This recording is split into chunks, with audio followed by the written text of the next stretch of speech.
While DC had a lot of movies in development in the 2000s, but only actually released a few, Marvel released a lot more.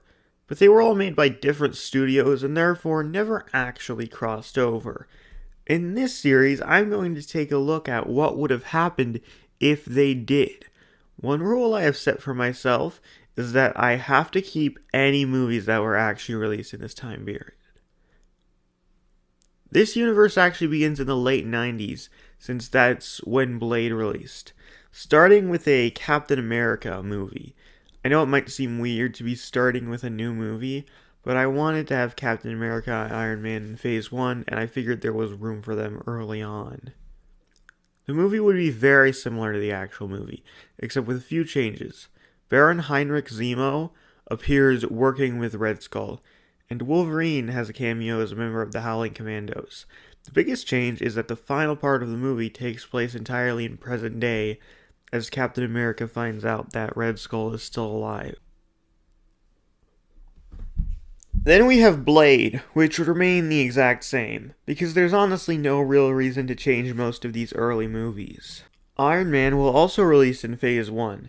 It'll be kind of similar to the actual movie, except instead of Ironmonger, the main villain would be the Mandarin, since he connects to Iron Man's origin.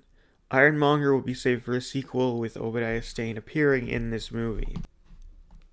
The next one would be X-Men, and this one would be the exact same movie with no changes other than the X-Men having their comic costumes.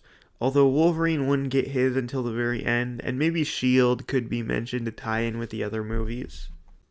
Captain America's Serpent Society would follow Captain America being recruited by S.H.I.E.L.D.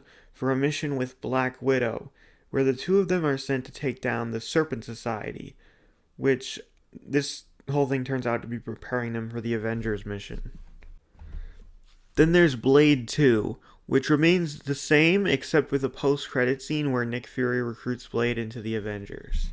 Then Spider-Man once again remains basically the same movie, except that the Goblin Serum is a failed attempt to recreate Captain America's Super Soldier Serum and is also tied to an organization called AIM. Also, J. Jonah Jameson references the heroes from the previous movies. And of course, Phase 1 ends with the Avengers. I would consider this movie to be a little bit more grounded than the actual Avengers movie. It'll actually be almost kind of like Thunderbolts.